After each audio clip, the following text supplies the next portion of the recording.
Abhijit sir, Abhijit sir.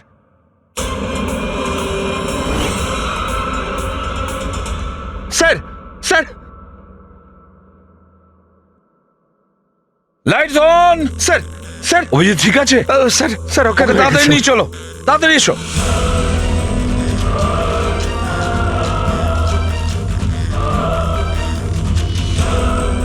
দরজা খুলুন।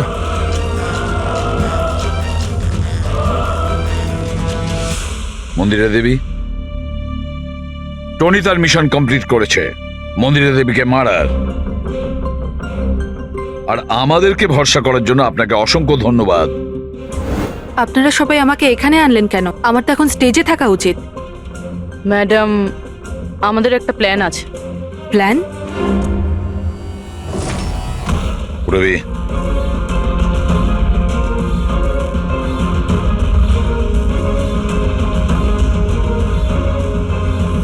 Lights off. Mandira দেবী,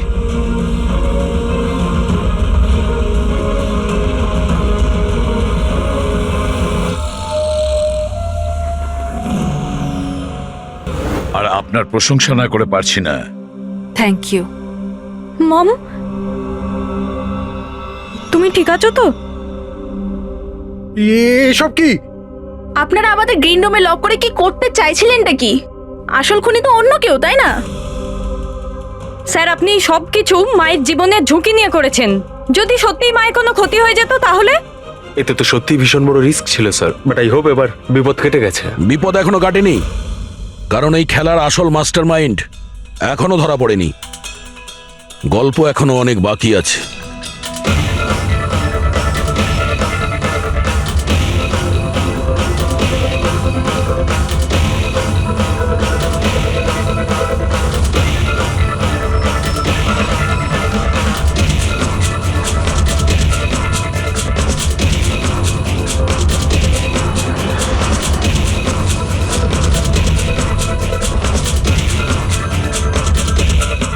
কি হলো?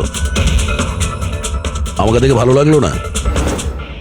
কখনো কখনো খুনি পর্যন্ত পৌঁছানোর জন্য আমাদের অ্যাক্টিং করতে হয়। তার মানে ওনার মৃত্যুর খবরটা নাটক ছিল? আমার মৃত্যুতে খুনি খুব খুশি হয়েছিল যে ও জিতে গেছে, আর ওই সুযোগটাই আমরা কাজে লাগিয়েছি। আমরা মন্দিরা দেবীকে বাঁচানোর চেষ্টা করছিলাম, আর দয়া মাস্টার মাইন্ডের পিছনে লেগেছিল। কিন্তু আসল মাস্টার মাইন্ডটা কে?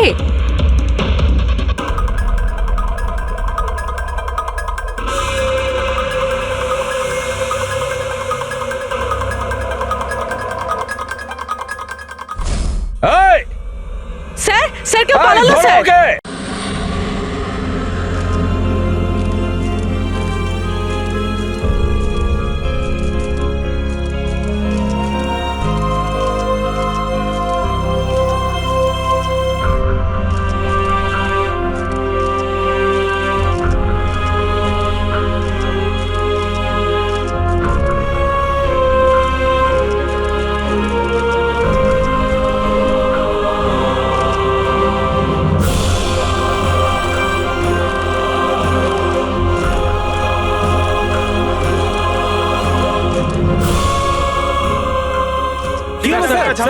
কিছু বলুন স্যার, আপনি হতে পারেন না স্যার, প্লিজ বলুন স্যার, প্লিজ স্যার, প্লিজ হতে পারেন না কিন্তু স্যার, প্লিজ আমাদের বলে যান কি করে এরকম হলো sir, please sir.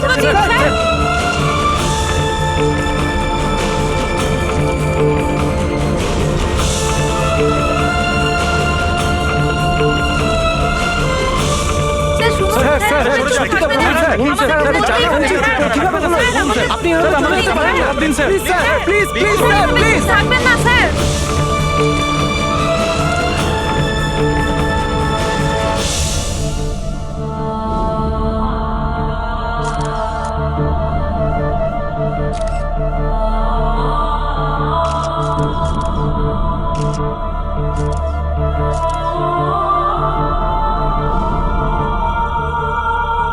Please please sir, please sir, কিছু তো বলুন স্যার, স্যার প্লিজ স্যার, আমাদের জানান স্যার, প্লিজ স্যার, চেষ্টা করুন স্যার, প্লিজ স্যার স্যার আমাদের শুনুন স্যার স্যার চুপ থাকবেন না স্যার স্যার আমাদেরকে জবাব দিতেই হবে স্যার স্যার বলুন স্যার প্লিজ শুনুন sir please sir sir sir sir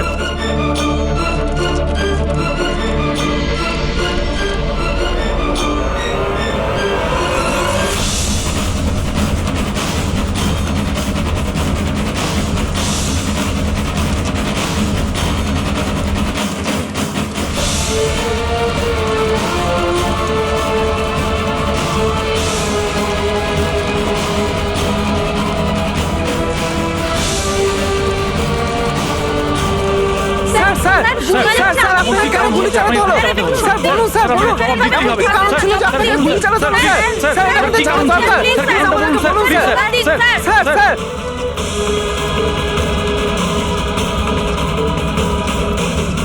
গুলি চালানো কি এমন হয়েছিল স্যার গুলি চালানো আসলে বলুন না স্যার বলুন স্যার স্যার আপনাকে জবাব দিতেই হবে স্যার স্যার স্যার দয়া কি হয়েছে দয়ার স্যার এরা বলছে যে আমি নাকি ওকে গুলি করেছি ওরা মিথ্যে বলছে আমি জানি যে দয়া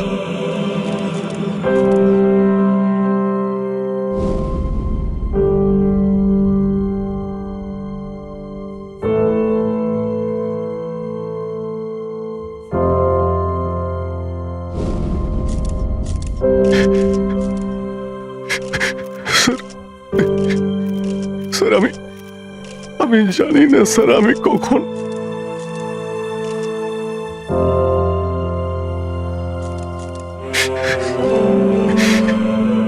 দয়া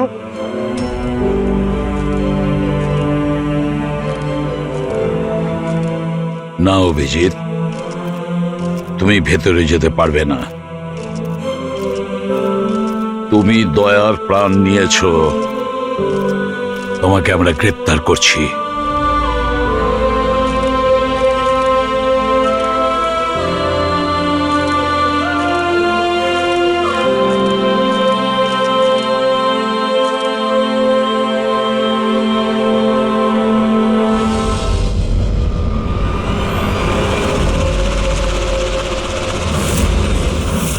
স্যার যার খুন হয়েছে তার নাম ডিকে, একজন প্রাইভেট ডিটেকটিভ। ওর কাজের লোক লাশটা দেখেছে সকালে।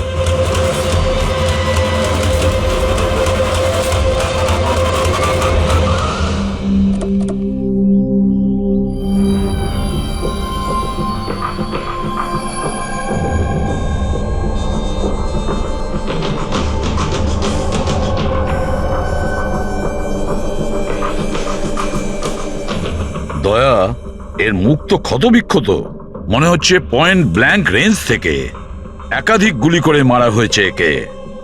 স্যার এই রুমের জিনিসপত্র সব ঠিকঠাক জায়গায় আছে, কিছুই হয়নি। মনে তো হচ্ছে না এখানে কোনো হাতাহাতি হয়েছে।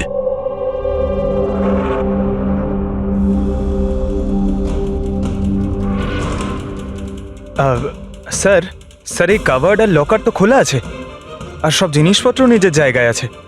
দেখে তো মনে হচ্ছে যে কেউ এতে হাতি দেয়নি।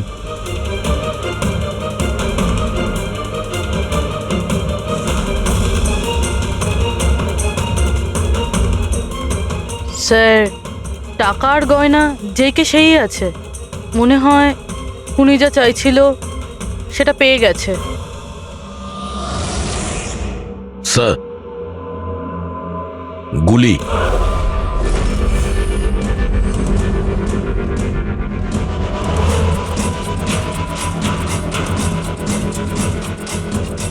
তিনটে গুলি চলেছে দয়া।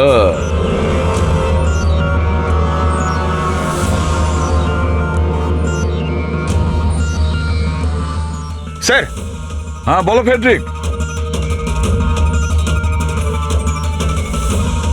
স্যার এই জানলাটার কাজ সরানো হয়েছে, তার মানে খুনি এখান থেকেই পালিয়েছে। হ্যাঁ, একটা কাজ করো ফেডরিক, এখান থেকে ফিঙ্গারপ্রিন্ট তোলো। স্যার হ্যাঁ দয়া। হ্যাঁ ডিকের মোবাইল ফোনটা দেখুন স্যার। মরার আগে ডিকে কোনো সঞ্জয়কে 3 বার কল করেছে। সঞ্জয়?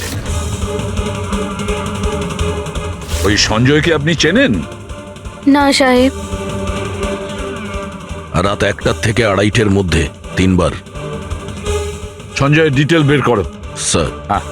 আর হ্যাঁ দয়া, অভিজিৎ তো এখনো এলো না। তুমি ওকে ফোন করে বলনি এখানে আসতে ক্রাইম সিনে? হ্যাঁ স্যার, বলেছিলাম। মনে হয় কোনো জ্যামে আটকে গেছে। জ্যামে আটকে গেছে?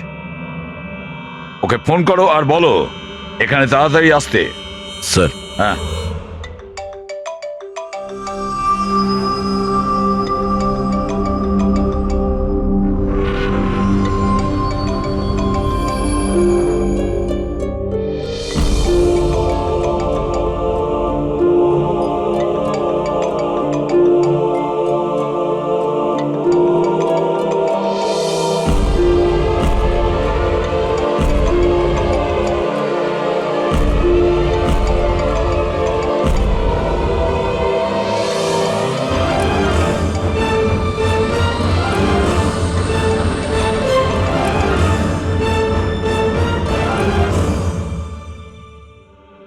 হ্যাঁ দয়া, অভিজিৎ কি বলছে? কোথায় ও? স্যার, মানে ওর শরীর খুব একটা ভালো না স্যার। ও ডাক্তারের কাছে যাবে, তারপর ওখান থেকে সোজা বিউরোতে যাবে। কোনো প্রবলেম আছে? না স্যার, কোনো প্রবলেম নেই। বুঝতে পারছি না, অভিজিৎ দিল্লি থেকে আসার পর কেমন অদ্ভুত আচরণ দেখছি ওর মধ্যে।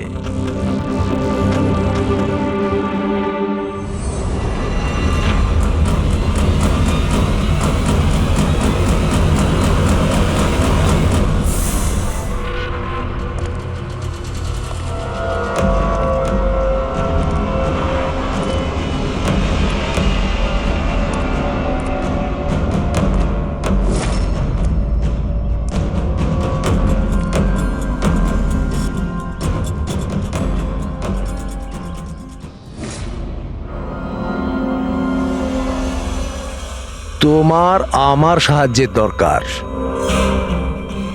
তোমার? হ্যাঁ?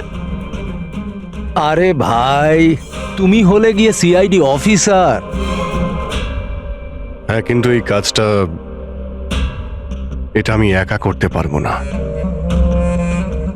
চলো ঠিক আছে, তোমাকে সাহায্য করব, এতে আর কি আছে।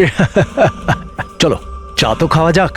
আরে না, ঠিক আছে, আমি আমি ঠিক আছি। আই মিন, দেখ চেতন, এই কাজটা না, এই ব্যাপারে যেন কেউ কিছু না জানে, বিশেষ করে আমার টিম। আরে এটা আবার কি কথা বলছো? আমরা এতদিনের পুরনো বন্ধু, এইটুকু বিশ্বাস করতে পারছো না? হ্যাঁ, বলো কি করতে হবে?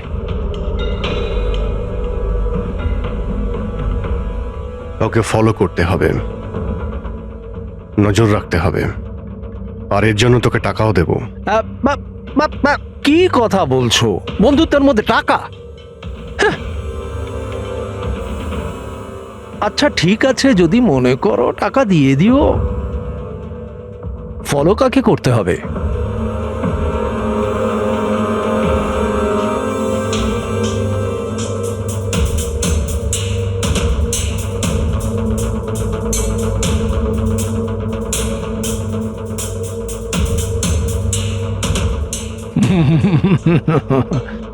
অভিজিৎ, মনে হচ্ছে তুমি ভুল করে ভুল ছবি দিয়ে দিয়েছো।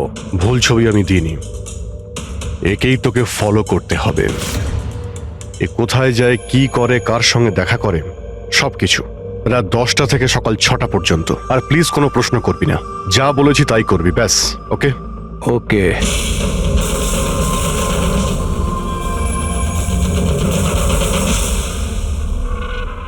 হয় অভিজিৎ পাগল হয়ে গেছে, না হলে বিরাট বড় কোনো গেম চলছে।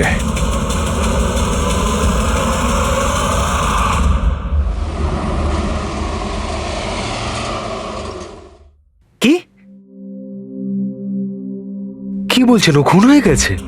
মরার আগে ডিকে শেষবার ফোনে আপনার সঙ্গে কথা বলেছিল মাঝরাতে। কি কথা হয়েছিল আপনাদের মধ্যে? আমার কথাতে একজনের উপরে নজর রাখছিল, কোনো প্রমাণ পেয়েছিল, সেই জন্য আমাকে ফোন করেছিল। হায়ার করেছিলেন কেন? আমার বস মন্দিরা ম্যাডামের জন্য। মন্দিরা? কুমার জুয়েলার্সের ওনার, বিখ্যাত পেজ 3 সেলিব্রিটি। আশা করি আপনারা ওই দিল্লির কেসটার ব্যাপারে নিশ্চয়ই জানেন বোধহয়। ও হো হো হো হো, মন্দিরা কুমার, মন্দিরা দেবী। ওনার বিরুদ্ধে তো ওনার স্বামী, শ্বশুর, শাশুড়ি আর কেয়ারটেকারকে মারার অভিযোগ আছে, তাই না? ঠিক বলেছেন। কিন্তু সঠিক প্রমাণ না থাকার কারণে কোর্ট মন্দিরা দেবীকে ছেড়ে দেয়। আর তার কিছুদিন বাদেই মন্দিরা দেবীর পার্সোনাল অ্যাসিস্ট্যান্ট ঈশানা আত্মহত্যা করে নেয়।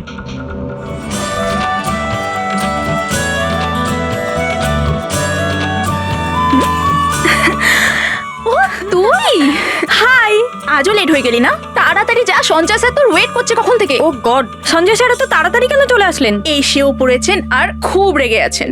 মাই গড, তুই আমার ব্যাগটা সামলা, আমি এক্ষুনি আসছি।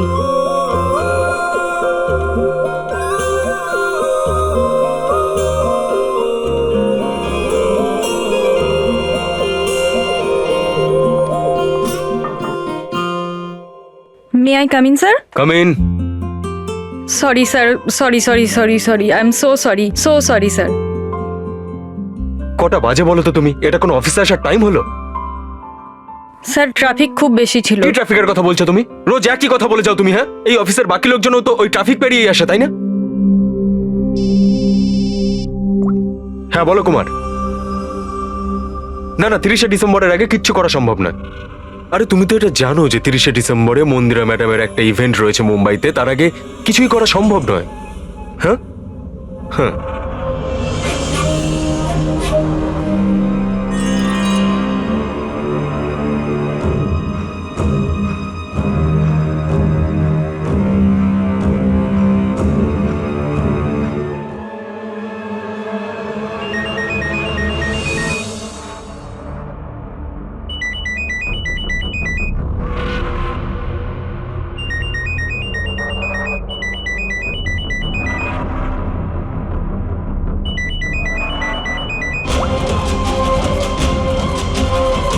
ঠিক আছে।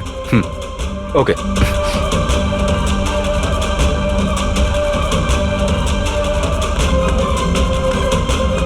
কি হলো? হ্যাঁ, কি হয়েছে নাকি? বাইরে ওভাবে কি দেখছো?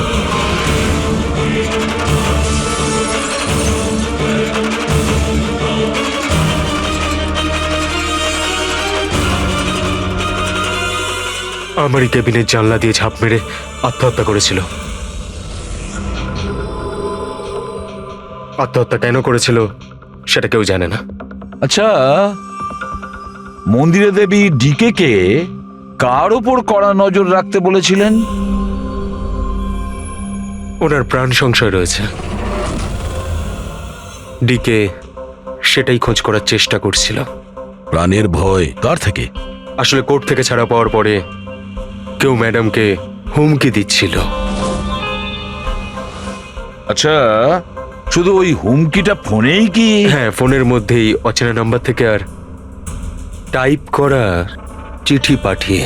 আসলে ম্যাডাম পুলিশের চক্করে দ্বিতীয়বার পড়তে চাননি, সেই জন্য ডিকে হায়ার করেছিলেন উনি।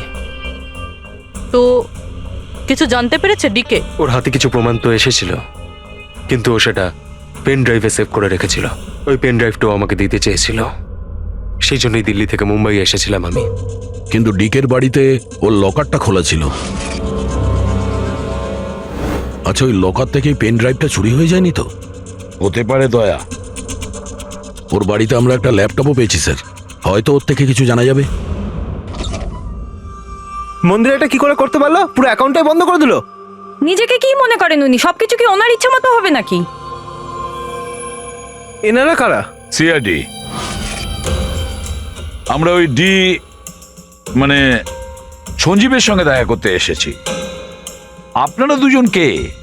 স্যার ইনি Kyra, mister Kumar, I mean Mandira ম্যাডামের মেয়ে। ও স্যার, আর ইনি ম্যাডামের রিলেটিভ মিস্টার সুবীর। আমরা মন্দিরা ম্যাডাম আর ওর ফ্যামিলির সঙ্গে কবে দেখা করতে পারবো? কারণ ওদের প্রাণ রক্ষা করার দায়িত্ব এখন আমাদের ওপর। ইনফ্যাক্ট মন্দিরা ম্যাডাম, কায়রার কাকাতো দাদা শেখর আর ওনার স্ত্রী সবাই আজ রাতেই আসছেন।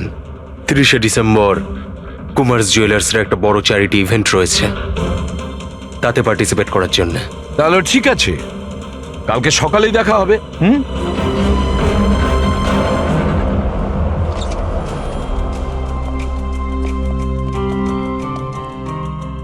এসব কি হচ্ছে? সিআইডি আমাদের পার্সোনাল ব্যাপারে ঢুকছে কেন?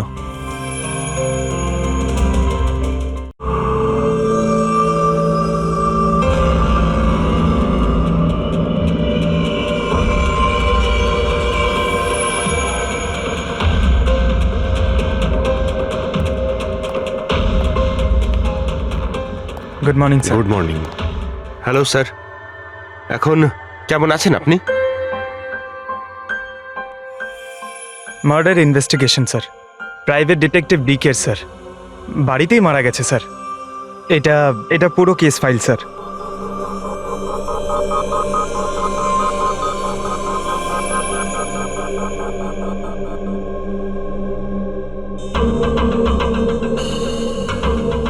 স্যার, এই ছবিগুলো ওর বাড়ির ছবি, এগুলো ওরই বাড়ির ছবি এটা। আর এখানেই ওর মার্ডার হয়েছে, তাই না?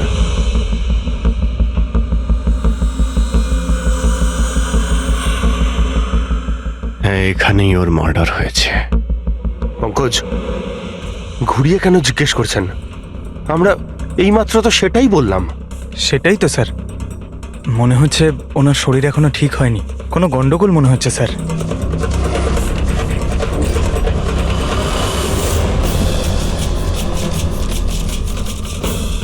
অভিজিৎ,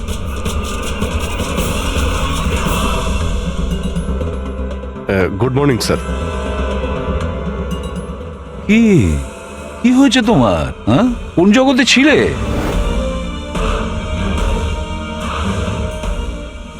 অভিজিৎ, তোমার শরীর খারাপ ছিল না? তাহলে ডক্টরের কাছে যাওয়ার কথা ছিল, এখানে কেন? হ্যাঁ মানে, হ্যাঁ স্যার, ওই কিছুদিন ধরেই শরীরটা ভালো নেই স্যার, কিন্তু এখন ঠিক আছে। I am better now. Yeah, গোলমাল চলছে। স্যার, ডিকে সঞ্জয়কে যে পেন ড্রাইভটা দিতে যাচ্ছিল, ওর যে ডেটা আছে ওগুলো উদ্ধার করার যে একটা উপায় আছে স্যার। পেন ড্রাইভ তো পাওয়া যায়নি তো?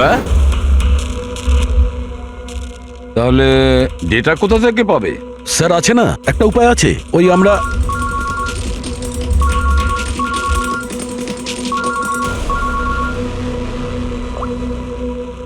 হ্যাঁ বলো সালুকে। হ্যাঁ,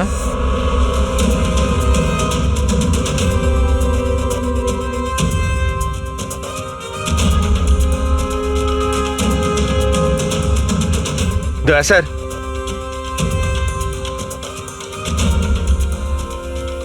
স্যার, অভিজিৎ স্যারের শরীর এখনো ঠিক মনে হচ্ছে না।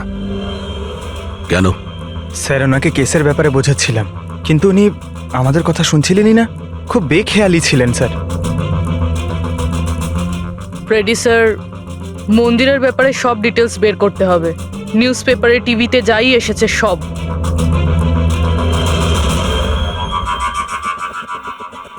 বাড়িতে ঢোকার একটাই রাস্তা আছে, মেন গেট। চাবি ডিকে আর ওর বাড়ির মেডের কাছে থাকে। বাথরুমের জানালা, তার মানে খুনি বাথরুমের জানালার কাঁচ খোলে আর ভিতরে ঢোকে, আর তারপর অভিজিৎ ক্রাইম সিনে ছিলই না, আর এখানে তো বাথরুমের কোনো ফটোও নেই। তাহলে ও এগুলো কি করে জানলো? অভিজিৎ আমার কাছে কিছু লুকোচ্ছে, কিন্তু কি?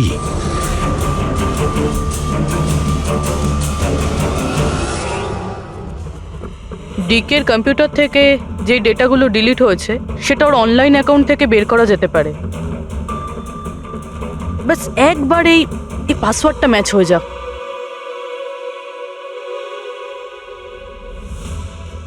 কিছুদিন ধরেই শরীরটা ভালো নেই স্যার, কিন্তু এখন ঠিক আছে। I am better now.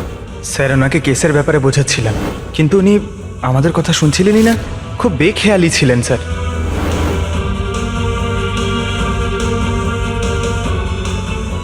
Yes sir, sir password match হয়ে গেছে।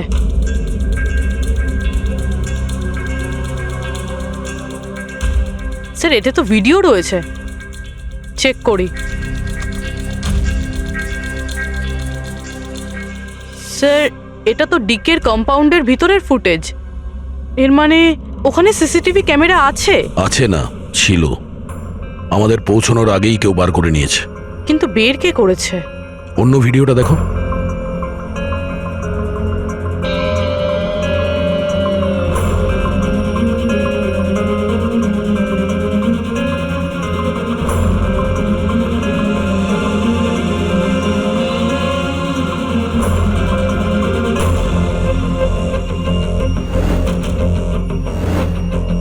এটা কি করে সম্ভব?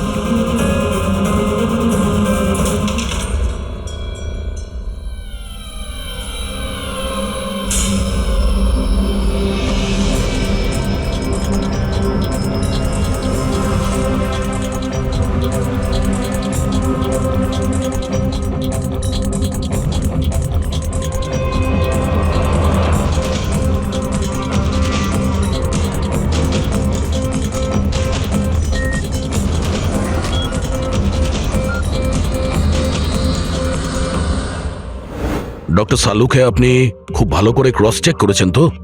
মানে বন্দুক তো আমাদের কাছে নেই, তাই বলছিলাম কোথাও কোনো ভুল? না দয়া, কোনো ভুল নেই।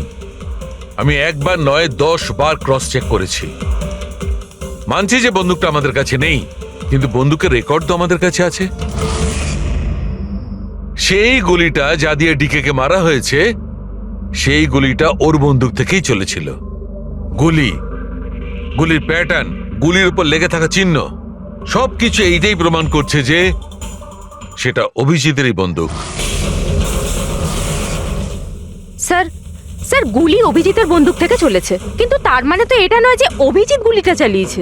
এক্স্যাক্টলি স্যার, সেই কারণে আমি এই কথা এসিপি স্যারকে বলিনি, শুধুমাত্র আপনাদের সঙ্গে কথা বলেছি, যাতে আমি এই মামলা সুরাহা করতে পারি। কি তুমি এই কথাটা এসিপি কে জানাওনি? কি বলবো স্যার, কি বলবো ওনাকে? যেখানে আমার বিশ্বাস হচ্ছে না, তাহলে ওনাকে কি বলবো? তুমি যদি এই কথাটা বিশ্বাসই না করবে, তাহলে ফোন করে আমাকে কেন জিজ্ঞাসা করেছিলে? যে বন্দুক থেকে ডিকে কে মারা হয়েছে সেই বন্দুকটা অভিজিতের না? কি এমন ছিল যার জন্য তুমি অভিজিৎকে সন্দেহ করেছিলে? কি ছিল ওটা? এই কারণে ডক্টর, যখন আমরা একটু পিছিয়ে দাও।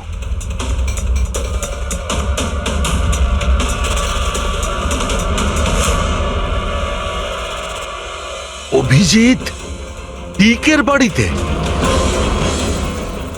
আর দয়া, তারপরেও তুমি অভিজিৎকে বাঁচানোর চেষ্টা করছো?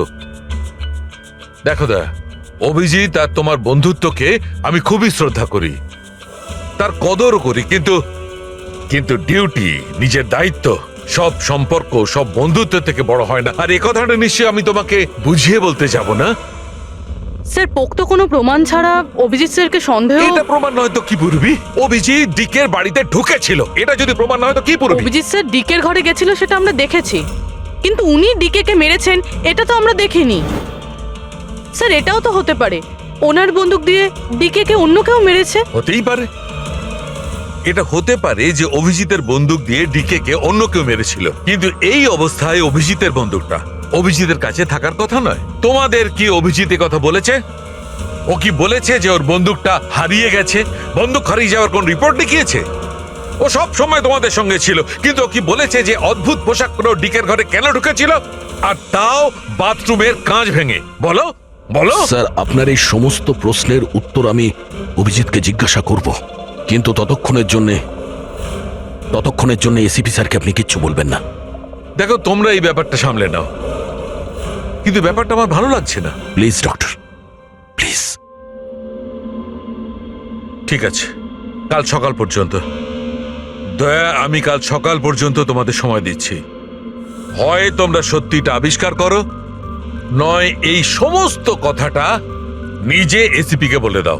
তুমি যদি এসিপি কে কথা না জানাও, তাহলে আমি নিজে প্রদ্যুমনকে এই সমস্ত ব্যাপারটা বলবো।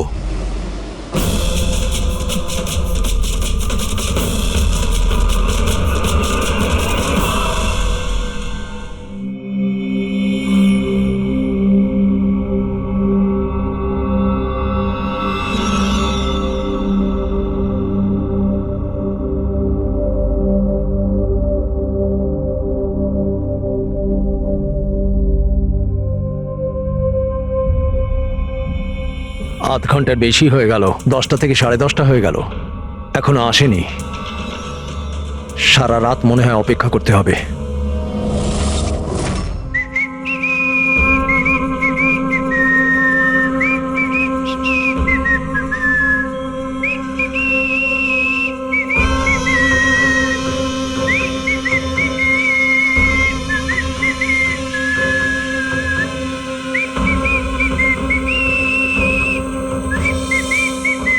ভুল ছবি আমি দিইনি, একেই তোকে ফলো করতে হবে। এ কোথায় যায়, কি করে, কার সঙ্গে দেখা করে, সবকিছু রাত 10টা থেকে সকাল 6টা পর্যন্ত। এটা অভিজিৎ? ওর কি হলো? এরকম সেজেছে কেন?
স্যার, দিল্লি থেকে সকলে এসে গেছেন। মন্দিরা ম্যাডাম, আমারা মন্দিরা ম্যাডামের দাওরের বউ, কায়রা মন্দিরা ম্যাডামের সৎ মেয়ে, সুবীর মন্দিরা ম্যাডামের বোনজি, শেখর মন্দিরা ম্যাডামের দেওরের ছেলে। আসুন ম্যাডাম, এনারা সিআইডি থেকে এসেছেন। এসিপি স্যার, ইনি ভালো হয়েছে আপনারা এসে গেছেন। ডিকের খুনি কে সেটা জানা গেল? আরে আপনি তো এটা জানেনই যে আমাদের ফেমাস অ্যানুয়াল ইভেন্ট খুব তাড়াতাড়ি আসতে চলেছে। আই হোপ যে আপনি আমার সিকিউরিটির সব ব্যবস্থাই করে রেখেছেন। দেখুন, আপনি আমাকে ভুল ভাববেন না, কিন্তু আমি কোনো চান্স নিতে চাইছি না অ্যাকচুয়ালি। এই ইভেন্টটা আমার কাছে খুব বেশি ইম্পর্ট্যান্ট, কিন্তু আমার প্রাণের থেকে বেশি নয়। আপনি কি মনে করেন আপনি আমাকে সিকিউর রাখতে সক্ষম হবেন? আর ডিকের কেসটায় কিরকম কি প্রোগ্রেস হলো? আসল খুনির ব্যাপারে কিছু জানা গেল? ওসব আপনার জানার দরকার নেই মন্দিরা দেবী। মেইন হলো আপনার নিরাপত্তা, সেটা দায়িত্ব আমাদের। কি চমৎকার! বৌদি, আপনার ভয় লাগছে মন্দিরা দেবীর? যাকে আইনও কিছু করতে পারলো না, মানতে হবে তাকে, যে আপনাকে ভয় পাইয়ে দিয়েছে। মনে হয় ও জানে না ইনার ব্যাপারে, যে ইনি কি কি করতে পারেন। আপনিও কি মনে করেন আমি আমার স্বামী আর বাকি সবাইকে মেরে ফেলেছি? দেখুন, আপনার বিরুদ্ধে যে অভিযোগই থাকুক না কেন, সেটাতে আমাদের কিছু যায় আসে না। কোর্ট আপনাকে রায় দিয়েছে, আর আমরা কোর্টের রায়কে যথেষ্ট সম্মান করি। আপনি শুধু এটা বলুন, আপনি কাকে সন্দেহ করেন? কে এমন আছে যে আপনাকে মারতে চায়? সন্দেহ? হ্যাঁ, সন্দেহ। না না না, আমি কাউকেই সন্দেহ করছি না। বরং আমার এটা পুরো বিশ্বাস যে আমি মারা যাওয়ার পরে এরা সবাই খুব খুশি হবে। আর আমাকে মেরে ফেলার ষড়যন্ত্রেও এদের মধ্যেই কারো হাত আছে। And I am very sure যে ঈশানার আত্মহত্যাতেও এদের মধ্যে একজনের হাত আছে। এবার আপনিই বলুন, এত ভালো প্রিয় আত্মীয় পরিজনরা থাকতে আমার শত্রুর কি দরকার? মম প্লিজ, তুমি আবার এই নিজের ইমোশনাল ড্রামাটা শুরু করো না। এখানে কোনো ক্রিমিনাল নেই যে তোমাকে মারতে চায়। রাইট। নিজেকে নির্দোষ ভাবা আর অন্যকে দোষী মনে করাটা, এটা তো বৌদির পুরনো অভ্যেস। I swear আমি তো এই গল্পটাকে বিশ্বাসই করি না। কে মারতে চায় তোমায়? আর কারা হুমকি দিচ্ছে? কোথায় আছে সেই হুমকি দেওয়া লেটারগুলো? হ্যাঁ মন্দিরা দেবী, সেটা কোথায়? ওটা আমার মনে নেই, আমি ফেলে দিয়েছি। সি, আই নিউ যে তুমি এটাই বলবে। So convenient. ব্যাস, অনেক হয়েছে। আপনারা একে অপরকে দোষারোপ করা বন্ধ করুন।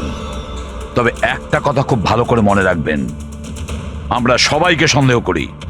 তাই সবাইকে বলছি, তার মানে হলো আপনাদের সবাইকে সন্দেহ করি, আপনাদের সবাইকে। আর একটা কথা, আমাদের পারমিশন ছাড়া আপনারা এই শহর ছেড়ে যেতে পারবেন না। কেউ শহর ছেড়ে যাবেন না। আর যদি দরকার পড়ে আমরা দ্বিতীয়বার তাকে ডেকে নেব। Thank you very much. Thank you.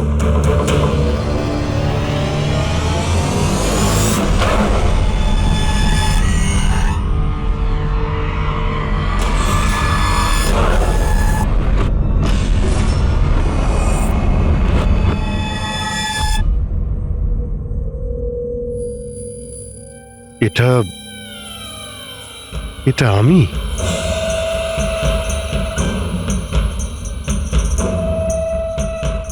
এই পোশাক পরে ঘুরছিলাম? এই পোশাক তো রোজ আমার ওয়াশিং মেশিনে ধোয়া হয়।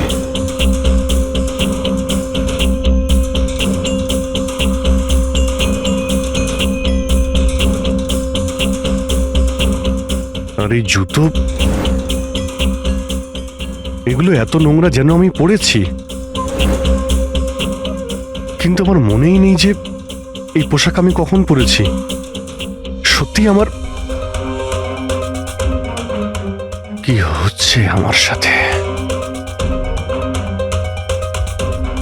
এই গাড়িতে কে আছে? হ্যাঁ, কার কার সঙ্গে আমি কথা বলছিলাম? না, আমি দেখিনি।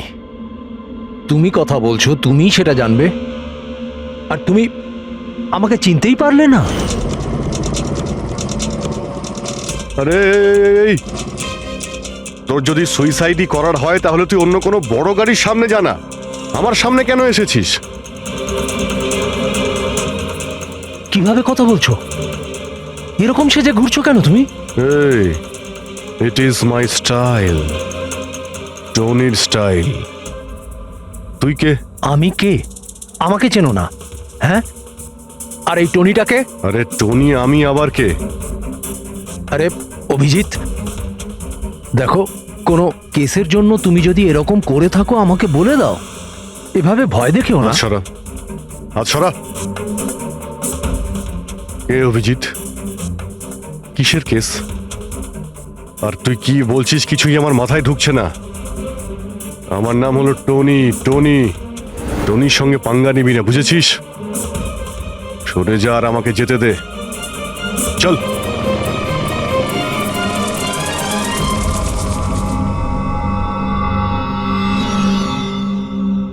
এই অভিজিৎ নিজেকে টনি কেন বলছে? টনি? কে কে টনি? সত্যি তোমার কিছুই মনে নেই? না, আমার কিছুই মনে নেই, সত্যি বলছি আমি।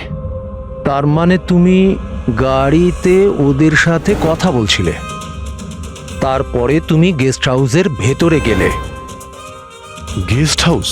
হ্যাঁ, তার কিছুক্ষণ পরে তুমি বাইরে এলে। আমি গেস্ট হাউসের ভিতরে গেলাম? ভিতরে গিয়ে আমি কি করলাম? হ্যাঁ, তুই দেখেছিস কিছু করেছিলাম আমি? আমি কি করে দেখবো? আমি তো বাইরে ছিলাম না।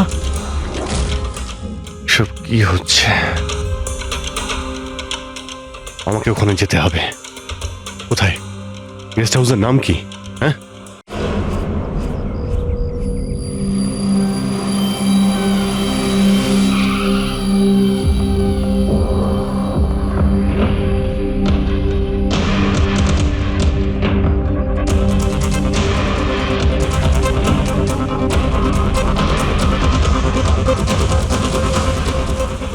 স্যার, রক্ত।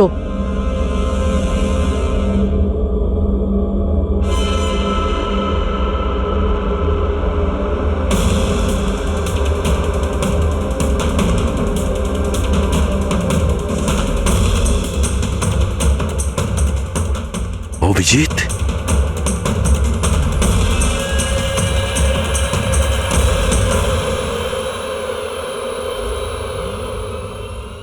দয়া, তুমি এখানে? তোমার ফোন ট্র্যাক করে আর এই প্রশ্ন তো আমিও তোমাকে করছি অভিজিৎ, তুমি এখানে কি করছো?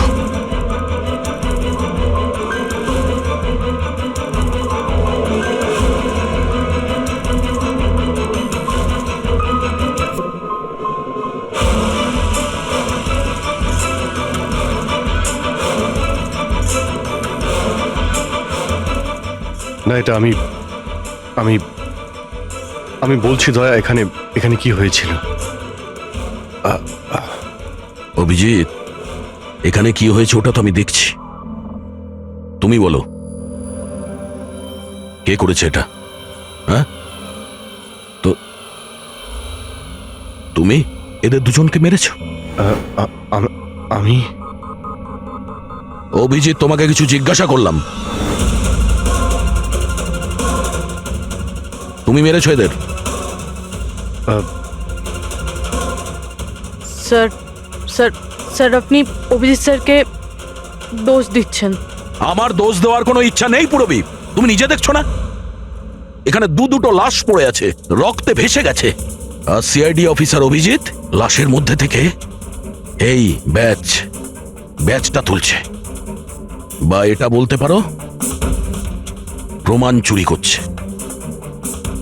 অভিজিৎ, আমি তোমাকে আবার জিজ্ঞাসা করছি, তোমার সাথে অপরাধীদের মতো ব্যবহার করতে আমাকে বাধ্য করো না। কি করব দয়া, আমি কি বলবো? যদি আমি বলি যে এই কাজটা আমি করিনি, তুমি মানবে?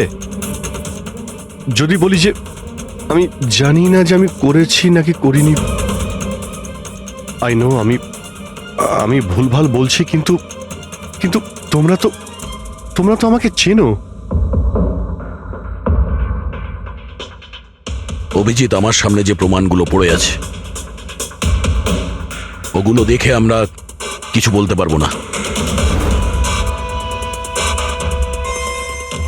আমাকে আমার ডিউটি করতে হবে।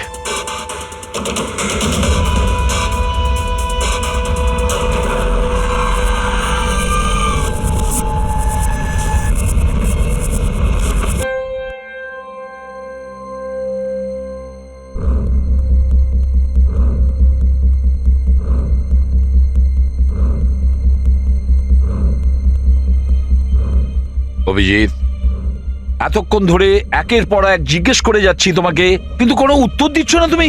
হ্যাঁ, তুমি জানো তোমার ওপর কি অভিযোগ আছে? মাথায় কিছু ঢুকেছে? স্যার, ওই দয়া, 1 মিনিট, ব্যাস।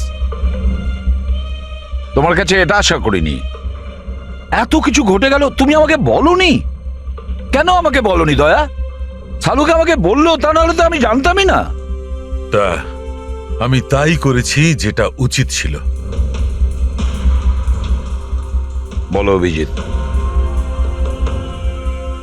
তুমি কি এই খুনটা করেছো? অভিজিৎ, তুমি কি এই খুনটা করেছো? আমি জানি না স্যার। কেন জানো না? তুমি কেন জানো না? হ্যাঁ, ডিকের বাড়িতে তুমি লুকিয়ে লুকিয়ে ঢুকেছিলে, সেটা আমি সিসিটিভিতে দেখেছি। ওই লাশগুলোর পাশে তুমি দাঁড়িয়েছিলে, এই দয়া তোমাকে এখানে ধরে নিয়ে এসেছে। ডিকে আর বডিগার্ডের উপরে যে গুলিটা চলেছে সেটা তোমার গান থেকে চলেছে, ওই গান থেকে চালানো হয়েছে, আর তুমি বলছো তুমি কিছুই জানো না। আমার চোখের ওপর চোখ রেখে তুমি বলো, বলো তুমি এই খুন করোনি, বলো তুমি এইগুলো কিছুই জানো না। বললাম তুমি জানি না স্যার, আমি কিছুই জানি না স্যার, সরি। কি বলবো আপনাকে, আমি কি বলবো স্যার? যখন আমি বুঝতেই পারছি না যে আমি ডিকের বাড়িতে কেন গিয়েছিলাম, কি করে সমস্ত খুন আমার বন্দুক থেকে হচ্ছে, আমি জানি না স্যার। স্যার, আমি তো ডিকিকে চিনি না, ওর বডিগার্ডদেরও আমি চিনি না, আমি মন্দিরাকেও চিনি না, আমি তো স্যার নিজেকেও চিনি না। আমি কোথায় যাই, কি করি, কার সঙ্গে দেখা করি, আমি কিছুই জানি না। গত কয়েকদিন ধরে আমার সঙ্গে এইরকমই হচ্ছে স্যার। কিন্তু আমি কিছুই বুঝতে পারছি না। সারাদিন সব সব ঠিকই থাকে, রাতে বাড়িতে যাই, খেয়ে দিয়ে ঘুমিয়ে পড়ি, আর যখনই সকালে উঠি তখন অদ্ভুত জামা কাপড় পরা দেখি, অদ্ভুত জুতো দেখি যেগুলো আমার নয়। জানি না কি করে আমার বাড়িতে চলে আসে। ড্রেসগুলো ওয়াশিং মেশিনে ধোয়া হয়েছে, জুতোতে মাটি লেগে থাকে, এমনটা মনে হয় যেন যেন আমি ওগুলো ব্যবহার করেছি,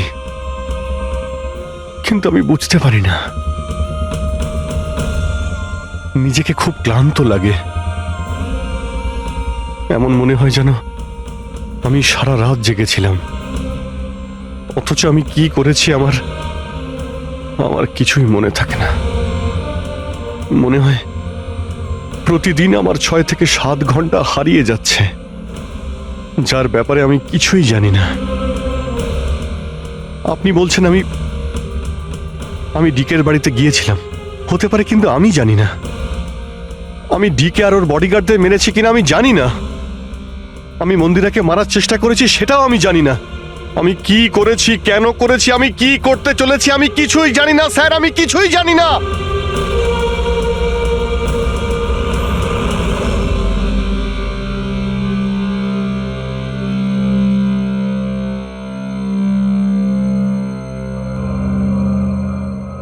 দেখো অভিজিৎ,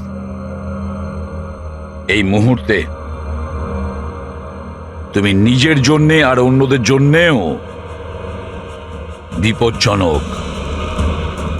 আমি তোমাকে একা ছাড়বো না,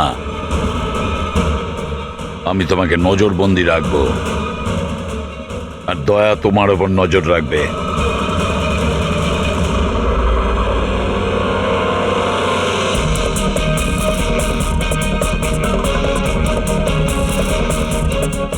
দয়া, স্যার,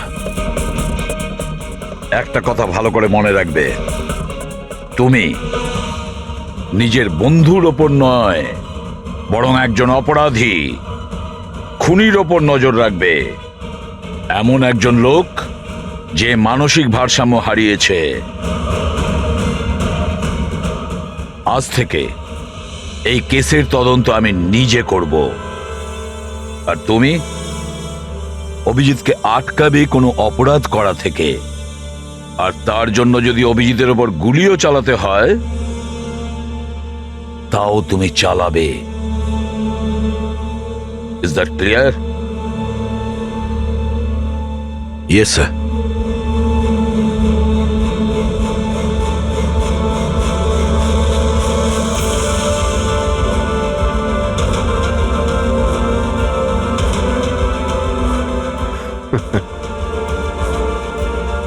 হাত করা পড়িয়ে দাও ভাই।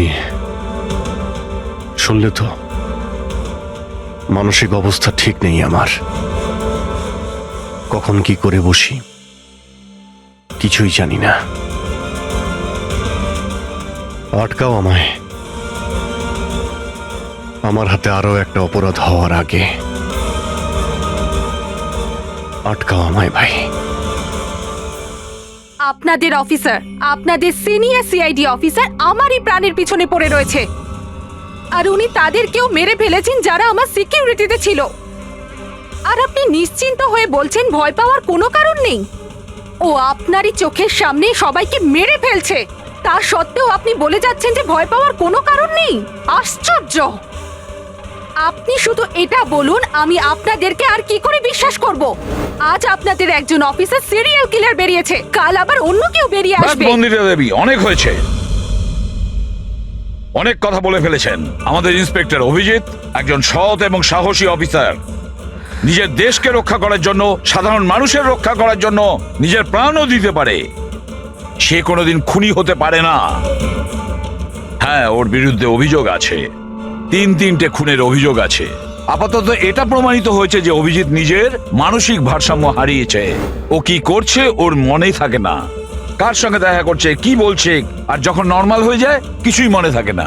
তার মানে এই নয় যে ও একজন খুনি। আমি জোর দিয়ে বলতে পারি যে আপনার জীবন বিপন্ন, আর তাও আপনার এই আত্মীয় স্বজনদের কারণে। এক্সকিউজ মি, সব প্রমাণ আপনাদের অফিসারের বিরুদ্ধে পাওয়া গেছে, আর সন্দেহ আপনারা আমাদেরকে করছেন? হ্যাঁ, আমি সবাইকে সন্দেহ করছি। উনি তো আপনারই অফিসার, আপনি তো ওকেই বাঁচাবেন। এই 3টে খুনই কিন্তু ইন্সপেক্টর অভিজিতের গান থেকে চলা গুলিতেই হয়েছে। আর আপনি বলতে চাইছেন যে এই কাজটা আমাদের মধ্যে কেউ করে থাকতে পারে? আরে আমাদের কাছে আপনার ওই অফিসারের গানটা কোথা থেকে আসবে? শেখর বাবু, খুব তাড়াতাড়ি আমরা খোঁজ নিয়ে নেব যে ইন্সপেক্টর অভিজিতের গান আপনার কাছে কিভাবে গেল। আর মন্দিরা দেবী, আপনাকে একটা রিকোয়েস্ট করি, 30শে ডিসেম্বর আপনার যে ইভেন্টটা আছে সেটা ক্যান্সেল করবেন না। এই একটাই সুযোগ আছে খুনিকে ধরার জন্য, কারণ খুনি ওই ইভেন্টে নিশ্চয়ই আসবে।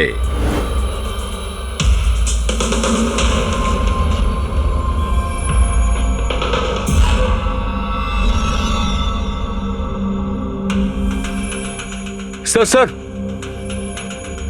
হ্যাঁ সঞ্জয়, কি হচ্ছে? স্যার, আপনি অভিজিৎ স্যারের ব্যাপারে কিছু বলছিলেন যে ওনার ভিতরে অন্য একজনের প্রতিফলন ঘটে, স্মৃতিশক্তি ওনার, মানে উনি আগের দিন রাতের কথা মনে করতে পারেন না। হ্যাঁ, তো ঠিক এরকমই, এক্স্যাক্টলি এরকমই অন্য আরেকজনের সাথেও হয়েছিল। কার সঙ্গে বলুন? স্যার, ঈশানা। ঈশানা? যেদিন ও আত্মহত্যা করেছিল তার কিছুদিন আগে থেকেই একদম এরকমই আচরণ করতে শুরু করেছিল। কি অদ্ভুত রকম হয়ে গিয়েছিল, অন্য মনস্ক থাকতো।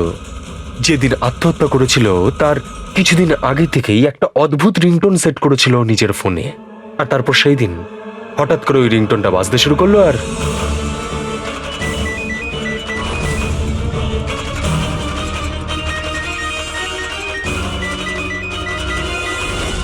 স্যার, ওকে দেখে মনে হচ্ছিল ও যেন নিজের মধ্যেই নেই। স্যার, অভিজিৎ স্যারও তো দিল্লি থেকে ফেরার পর এইভাবেই বিহেভ করছে। হ্যাঁ, ঈশানা, অভিজিৎ, দিল্লি, এই তিনটের কোনো না কোনো কানেকশন আছে। নিশ্চয়ই কোনো গোলমাল আছে, কিছু না কিছু আছে।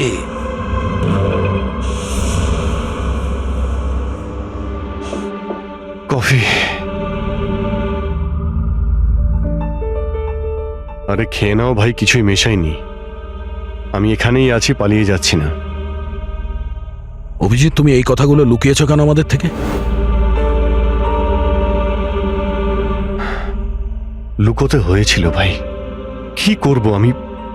আমি কিছুই বুঝতে পারছিলাম না যে আমি কি করব, আমার সঙ্গে কি হচ্ছে। যেখানে আমি নিজেই কনফিউজ, আমি সেখানে কি বলবো তোমাকে? সেই জন্য, আর কোনো ব্যাপার নয়। আমার ওপর ভরসা ছিল না নাকি? আমাকে যোগ্য ভাবনি যে আমি তোমার কোনো সাহায্য করতে পারি? কি ভাই, এসব কি বলছো তুমি? ব্যাপারটা এরকম নয়। তাহলে বলনি কেন? আমার তো মনে হচ্ছে আমি তোমাকে চিনি না। এই মুহূর্তে আমি যার সঙ্গে বসে কথা বলছি সে অভিজিৎ নাকি অন্য কেউ?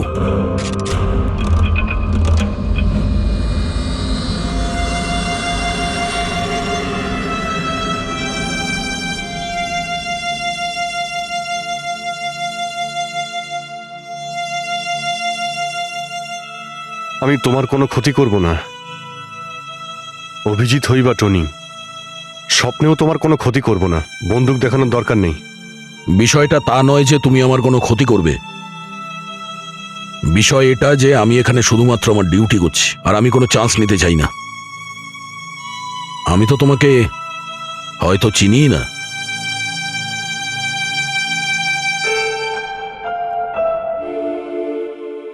ঠিক আছে, তুমি যখন বুঝতেই পারছো না আর কি বলবো।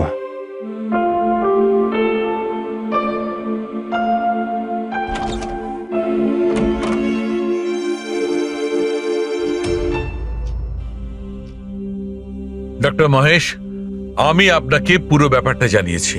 এবার আপনি বলুন আপনার কি মনে হচ্ছে? দেখুন, এক্ষুনি আপনারা যেটা বললেন যে এই অভিজিৎ আর ঈশানার ব্যাপারে, এটার থেকে তো একটা ব্যাপার একদম পরিষ্কার যে দুজনের কন্ডিশনই একদম সমান। Artificially induced split personality. এটাকে যদি সোজা ভাষায় আপনাদের বোঝাই তাহলে এই কন্ডিশনে পেশেন্টের মস্তিষ্কে তার এই নিজের ব্যক্তিত্ব ছাড়াও অন্য আরও একটা ব্যক্তিত্ব প্ল্যান্ট করা হয়। যেটা কোনো বিশেষ কারো আদেশ বা নির্দেশ অনুযায়ী চলাচল করে। আর এটাকে এমনভাবে সেট করা হয় যাতে ওই ব্যক্তিত্ব বিশেষ ধার্য করা সময়ে বিশেষ ধরনের ট্রিগার পেলে ওই ব্যক্তিত্বকে সম্পূর্ণ প্রভাবিত করে। আর যতক্ষণ এই প্রভাব চলতে থাকে সে পুরনো ব্যক্তিত্বের বিষয়ে না তো কিছু জানতে পারে আর না তার সেই পুরনো ব্যক্তিত্ব সম্বন্ধে কিছু স্মরণে থাকে। এটা হলো মানুষের মস্তিষ্ক। এই মস্তিষ্কের দুটো ভাগ রয়েছে, সচেতন মস্তিষ্ক মানে কনসাস স্টেট অফ মাইন্ড, যার মধ্যে আমরা এখন আছি, অচেতন মস্তিষ্ক মানে semi conscious state of mind, মানে যখন আমরা ঘুমিয়ে থাকি তখন সক্রিয় হয়। আর কখনো কখনো জেগে থাকার সময়ও কোনো নেশার বা কোনো ওষুধের প্রভাবেও আমাদের অচেতন মস্তিষ্ক সক্রিয় হয়ে ওঠে। সচেত আর অচেত দুটো অবস্থাতেই মস্তিষ্ক ভিন্ন ভিন্ন কাজ করে, কিন্তু এই অবস্থাতে দুটো মস্তিষ্কই যা চিন্তা করে, কোনো কথা বা কোনো স্মৃতি সব সেভ করে নেয়।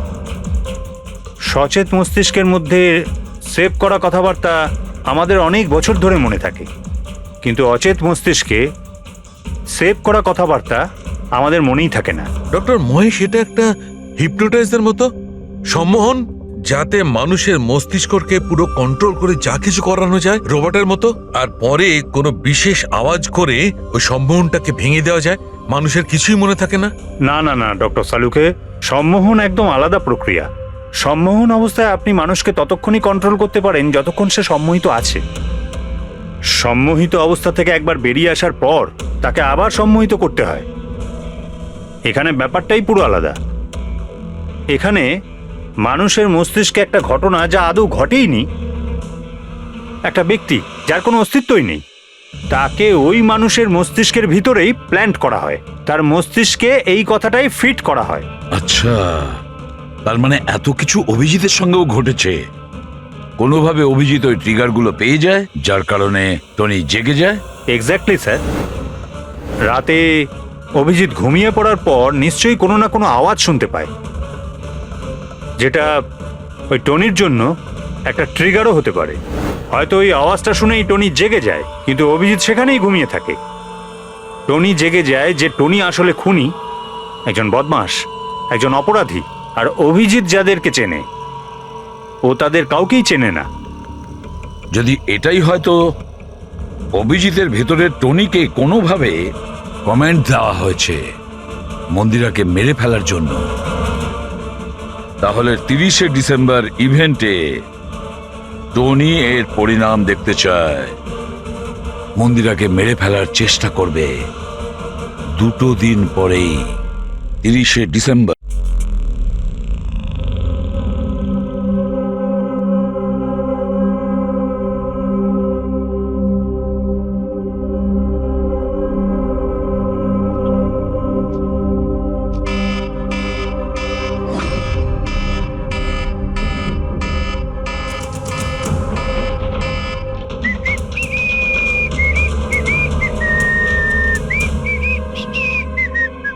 অভিজিৎ, অভিজিৎ, কোথায় তুমি?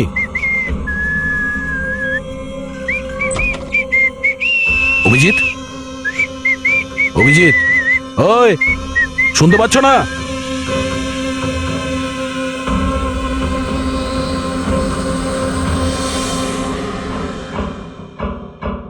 কে রে তুই? তুই আমার বাড়িতে কি করছিস? অভিজিৎ, টনি, তুমি এখান থেকে পালাতে পারবে না। তুমি এখানে নজরবন্দি আছো, এই ঘরের ভেতরেই থাকতে হবে, বুঝেছো? টনিকে তার কাজ করতে দে। যদি আমার রাস্তাতে বাধা দিস তাহলে জীবনটাও হারাবি তুই। চল এবার যেতে দে। বাড়ির বাইরে না, ভেতরে। হাত সরা, হাত সরা। তোকে তো বললাম যে আমাকে তুই বাধা দিস না। আমার মাথা গরম করিস না।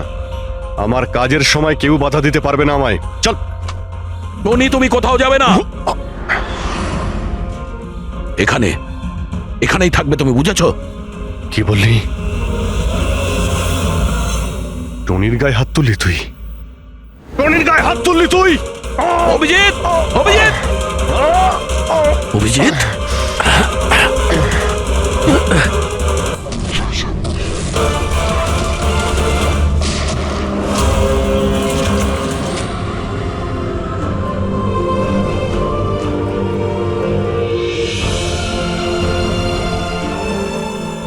স্যার দয়া, কি হয়েছে? কি হয়েছে দয়ার স্যার? এরা বলছে যে আমি নাকি ওকে... দয়া। না অভিজিৎ, তুমি ভেতরে যেতে পারবে না। তুমি দয়ার প্রাণ নিয়েছো, তোমাকে আমরা গ্রেপ্তার করছি।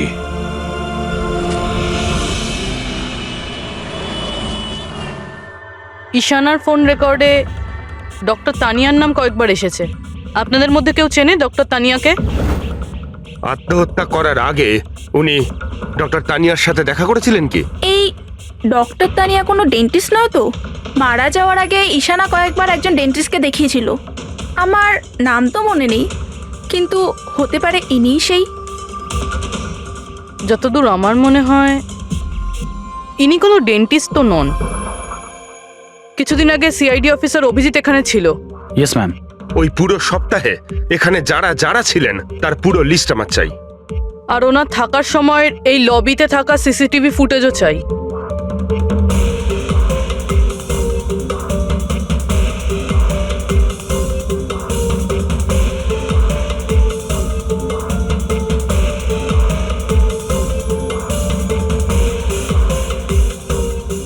এক মিনিট পজ করুন। এই মহিলাকে যার সাথে অভিজিৎ স্যার কথা বলছে? পুরবি, এই লিস্টটাতে ডক্টর তানিয়ার নাম আছে। উনি এখানেই ছিলেন যতদিন অভিজিৎ স্যার এখানে ছিলেন। মনে হচ্ছে ওই মহিলাই। কি নাম এই মহিলার? ম্যাম, ডক্টর তানিয়া সপ্তাহখানেক ধরে এখানেই ছিলেন। স্যার, এই তানিয়ার সাথে দেখা করতেই হবে। স্যার, তানিয়া মুম্বাইয়ের প্যারাডাইস হোটেলে রয়েছে। টিকিট পাবো না আমি মানেটা কি? লুক, আমাকে এক্ষুনি ইন্ডিয়া থেকে বাইরে যেতে হবে। Do you understand? Yes. Doctor Tania? হ্যাঁ, আপনি কে?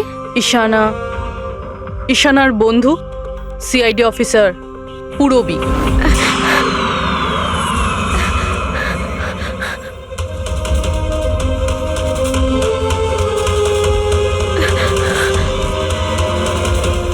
পালানো অত সহজ নয়।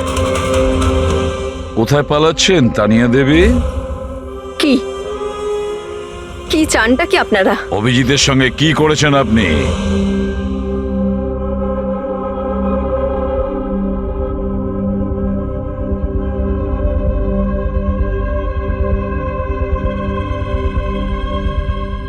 ঈশানা আর অভিজিতের ব্রেনের উপর আমি এক্সপেরিমেন্ট করেছি। ঈশানাকে আত্মহত্যা করার জন্য আর অভিজিৎকে একটা মার্ডার করানোর জন্য আমি প্রোগ্রাম করেছিলাম। কিভাবে কিভাবে সেই প্রোগ্রামটা করেছেন? আর্টিফিশিয়ালি ইলিউশন স্প্লিট পার্সোনালিটির সাহায্যে আমি দুজনের ব্রেনটাকে সেট করি, আর নিজের সেট করা শিডিউলের অনুযায়ী এই দুজনকেই এরকমভাবে প্ল্যান করেছি যে কোনো রকমের আওয়াজ হোক বা রিংটোন বাজুক, আর যখনই আওয়াজ হোক না কেন ওদের সমস্ত অর্ডারগুলি মানতে হবে যে কোনো উপায়ে। ওই ফোন নাম্বারটা যেখান থেকে ওনার কাছে ফোন আসে, কার নাম্বার সেটা? ওটা একটা পিসিও নাম্বার। ঈশানাই আমাকে এই নাম্বারটা দিয়েছিল অভিজিতের ব্রেনে ফিট করার জন্য। কি বললেন আপনি? অভিজিৎকে এসব করার জন্য ঈশানা আপনাকে বলেছে? হ্যাঁ। আর ঈশানা যে আত্মহত্যা করেছে সেটা কি? সেটার কারণ কি? ওটা আসলে ঈশানা নিজেই বলেছিল আমাকে করতে। হোয়াট? হ্যাঁ, বলেছিল তো ঈশানাই, বাট আই এম শিওর নিশ্চয়ই এর পেছনে কোনো না কোনো কারোর হাত আছে, যার বিষয়ে আমি জানি না। কেন? সে কেন এগুলো করবে? হয়তো ওর কোনো দুর্বলতা ছিল। যে করেই হোক অভিজিৎকে ওই পরিস্থিতি থেকে বের করতে হবে। নিয়ে চলো একে। চলো। ও বাইরে বেরোতে পারবে না। কেন? আমি অভিজিতের ব্রেনকে প্রোগ্রাম করেছি। সম্মোহন নয়, যে ইচ্ছে হলো আর ভেঙে দিলাম। আমি অভিজিতের ব্রেনের মধ্যে একটা খুনিকে প্ল্যান করেছি, টনিকে। এটাই হলো সেই আর্টিফিশিয়ালি ইনডিউস পার্সোনালিটি, যেটা আর কোনোদিনও বাইরেই আসবে না। আমি যদি চাই তাহলেও অভিজিৎকে কোনোদিন বাইরে বের করতে পারবো না, কিন্তু আমি যদি এরকমটা করি হয়তো অভিজিৎ পাগল হয়ে যাবে বা ও মারাও যেতে পারে। মানে যখনই ট্রিগার হবে টনি মন্দিরাকে মেরেই ছাড়বে, আরও ততক্ষণ থামবে না যতক্ষণ না সত্যিকারের মেরেই ফেলছে মন্দিরাকে। আর এসবের মধ্যে যে আসবে সেই মারা যাবে। মন্দিরাকে মারার জন্য ট্রিগারটা কি কি ট্রিগার আছে অভিজিতের জন্য? ঈশানার কেসে ট্রিগার ছিল একটা রিংটোন, আর অভিজিতের কেসে ট্রিগার হলো একটা রিমাইন্ডার টোন, একটা বিশেষ ধরনের বিপ, যেটা আমি অভিজিতের মোবাইলে সেট করে দিয়েছি। হ্যাঁ, অভিজিৎ মন্দিরাকে কিভাবে মারবে? কি প্রোগ্রাম সেট করেছো তুমি বলো? ও ততক্ষণ মন্দিরাকে ছুরি দিয়ে স্ট্যাপ করতে থাকবে যতক্ষণ না ও মন্দিরের অনেক রক্ত দেখে ফেলছে। কটা নাগাদ প্রোগ্রাম সেট করা হয়েছে? 10টা নাগাদ। মাই গড, 2 ঘন্টা বাকি আছে। গ্রেপ্তার করো একে।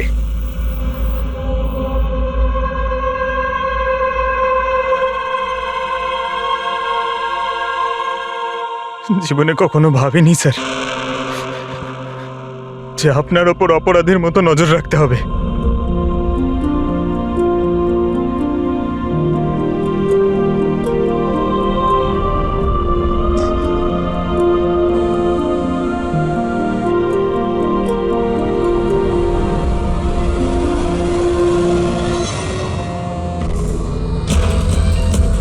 পঙ্কজ, ড্যাম ইট, ফোনটা ধরো।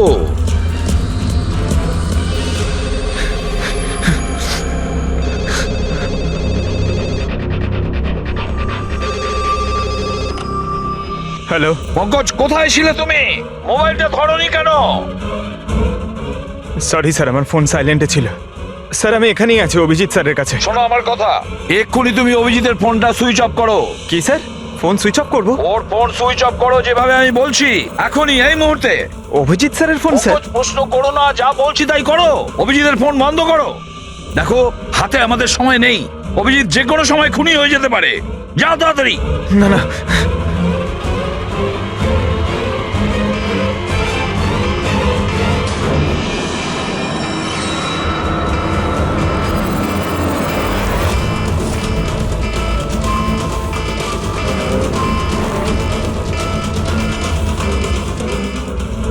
ভিজে গেল, কি করি?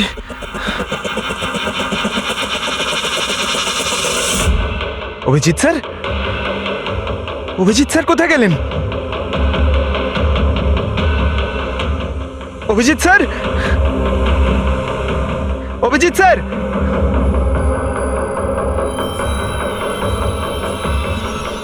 স্যার! তুই আমাকে আটকে রাখবি? হ্যাঁ, আমাকে আটকে রাখবি তুই? টনিকে? হ্যাঁ, টনি আর টনির কাজের মাঝে যে আসবে তাকে মরতে হবে, মরতে হবে তাকে।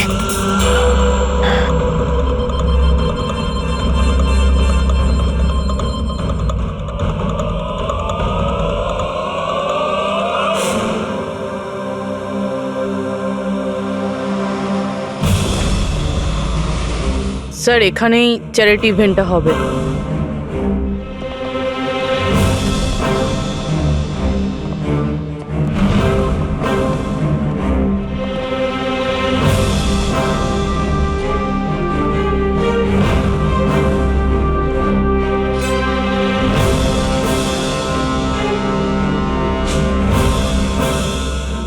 আপনারা এখানেই দাঁড়ান প্লিজ।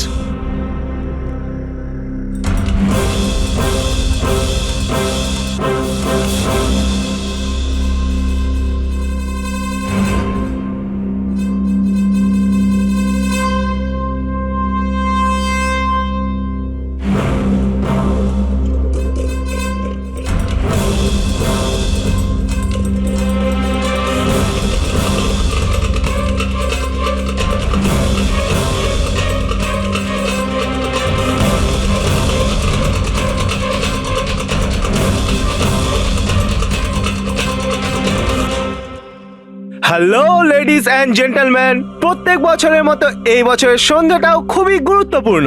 কারণ হলো মন্দিরা জুয়েলার্স অ্যানুয়াল চ্যারিটি ইভেন্টের জমা করা সম্পূর্ণ টাকাটা দিল্লি ও মুম্বাইয়ের বিভিন্ন অনাথ আশ্রম আর বৃদ্ধাশ্রমগুলিতে দেওয়া হবে।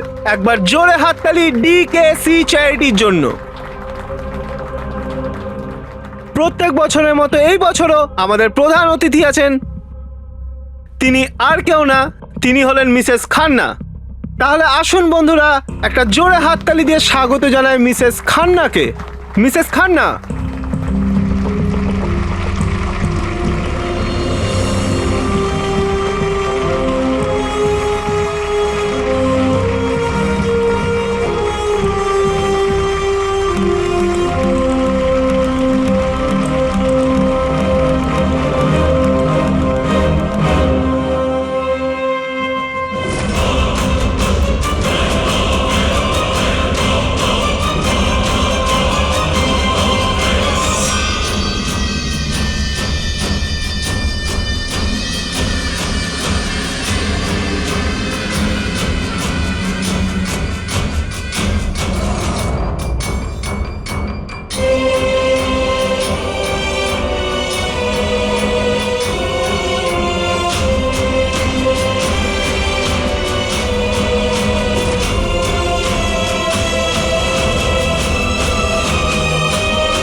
অভিজিৎ স্যার, অভিজিৎ স্যার,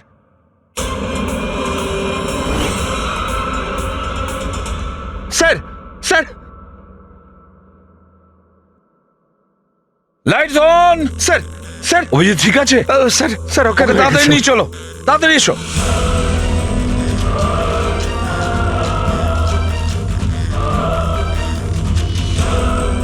দরজা খুলুন।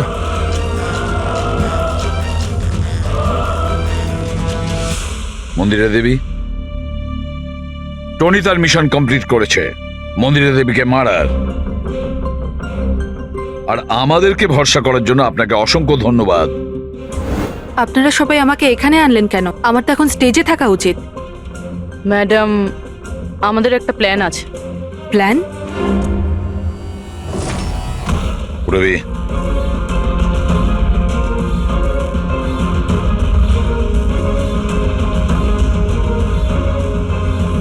Lights off. মন্দিরা দেবী,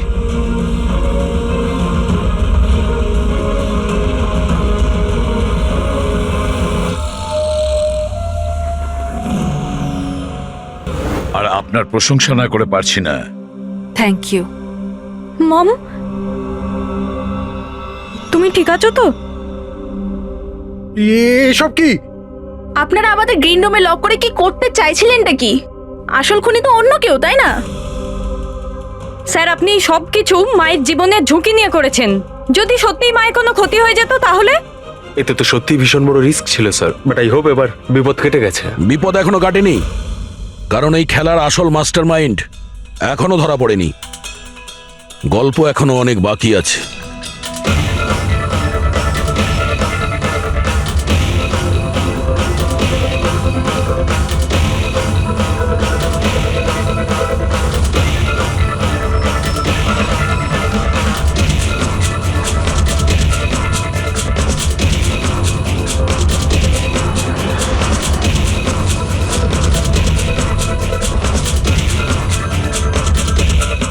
কি হলো?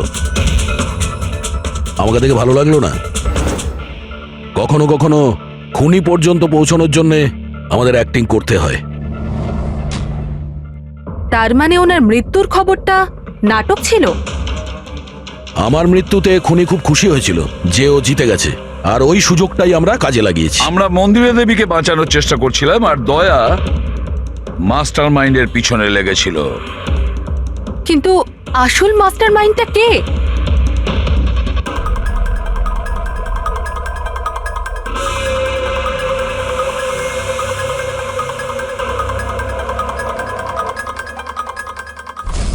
এই, স্যার স্যার কেউ এই, পালালো ধরো স্যার। ওকে।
অপরাধের রাস্তা সবসময় সংকীর্ণ হয়ে থাকে।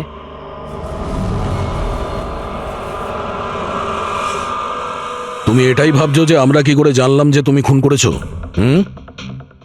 আমরা তো এটা জানতাম যে এই মাস্টারমাইন্ড মন্দিরা দেবীর নিজেরই কোনো লোক। তাই আমার মৃত্যুর পরে আমি সব থেকে আগে এটা খোঁজ নিয়েছি যে আপনাদের মধ্যে কে সে যে অভিজিৎকে চিনতো বা দেখা করেছেন। তারপরে আমার মনে এলো যে ক্রাইম ব্রাঞ্চের সেমিনারের জন্য অভিজিৎ দিল্লি গিয়েছিল। ওই সেমিনারে আসা লোকেদের লিস্ট যখন আমি দেখলাম তখন জানলাম যে কায়রাও গিয়েছিল। ক্রিমিনাল সাইকোলজির স্টুডেন্ট কায়রা। আর তানিয়াকে জিজ্ঞাসাবাদ করার পরে আমরা জানতে পারলাম যে ঈশানাই এই সমস্ত কাজ করতে বলেছে। ওই সময় ঈশানার মা সরকারি হাসপাতালে অ্যাডমিট ছিলেন, আর তার কিছুক্ষণের মধ্যেই ঈশানার মাকে বেসরকারি হাসপাতালে যেখানে অ্যাডমিট করা হয়েছিল সেখানকার পুরো খরচ মিস কায়রা করেছিল। আর সবচেয়ে বড় ক্লু ওই পিসিও, যেখান থেকে অভিজিৎ স্যারের কাছে অর্ডার আসতো, দয়া স্যার সেখানে নজর রেখেছিল, আর সেখানেও তোমাকে দেখা গিয়েছিল। Okay fine, I give up. মেনে নিচ্ছি যে আপনারা খুবই স্মার্ট, কিন্তু স্যার এই কথাটা তো আপনিও মানবেন তাই না, যে আমিও অনেক স্মার্ট? হ্যাঁ, স্মার্ট তো তুমি বটেই। ক্রিমিনাল সাইকোলজির একজন ব্রিলিয়ান্ট স্টুডেন্ট যে সৎ মায়ের থেকে নিজের পুরো পরিবারের খুনের বদলা নিতে চেয়েছিল। লোকেদের মস্তিষ্ক নিয়ে খেলা করা আর তাদের নিজের চক্রব্যূহে ফাঁসানো, এটাই এনার বিশেষত্ব। তাই আমি ভাবলাম যে এনাকে এনারই পদ্ধতিতে মেরে দিলে কেমন হয়। সেই কারণেই আমি ঈশানার সাথে দেখা করি, আর তারপর ডক্টর তানিয়ার সাহায্য নিই। She was mad, she wanted to do an experiment. তারপর আমি ঈশানাকে অনেক বুঝিয়েছি, অনেক বোঝানোর পরে শি ওয়াজ রেডি। ওই এক্সপেরিমেন্ট নিজের উপর করায়, কিন্তু somehow I was never convinced. আমি সবসময় কনফিউজ ছিলাম যে ওই এক্সপেরিমেন্টটা করতে পারবে না। আর ঠিক ওই সময় আমার সাথে দিল্লিতে অভিজিতের দেখা হয়, আর ওনার সাথে দেখা হওয়ার পর আমি ভাবলাম যে এত সৎ আর ভালো অফিসার থাকা সত্ত্বেও এই এক্সপেরিমেন্ট অন্য কেউ কেন করবে। তারপর আমি আর ডক্টর তানিয়া অভিজিৎকে ব্যবহার করি,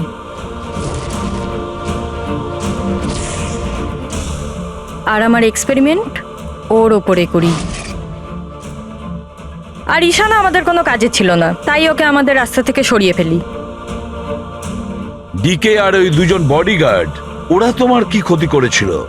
ওদেরকে কেন মেরেছো? এটা এই কারণে করেছি যাতে সমস্ত দোষ অভিজিতের উপর চলে আসে। আর অভিজিতের গান থেকে বুলেট নেওয়ার জন্যে টনি ছিল তোর মাথার মধ্যে। হি ওয়াজ দেয়ার। তুমি এতটা নিচে নামতে পারো কায়রা, আমি কখনো ভাবতেও পারিনি। এবার জানতে পেরে গেছো তো? তুমি আমার মা বাবার সাথে, আমার ফ্যামিলির সাথে যেটা করেছো না, তোমার বেঁচে থাকার কোনো অধিকার নেই। আমি এইসব এই কারণেই করেছি যাতে আমি প্রুভ করতে পারি যে পৃথিবীর যে কোনো মানুষের মস্তিষ্কের সাথে খেলা যেতেই পারে, তা সে যত বড়ই সিআইডি অফিসার হোক।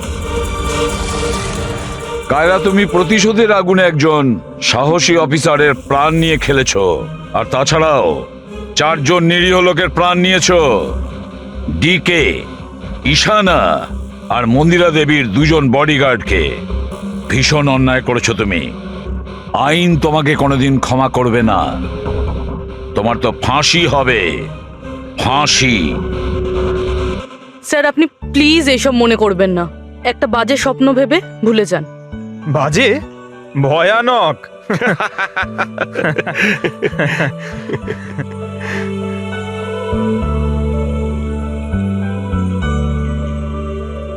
বস, হ্যাঁ বলো সালুকে, বলো। কেস তো সলভ হলো?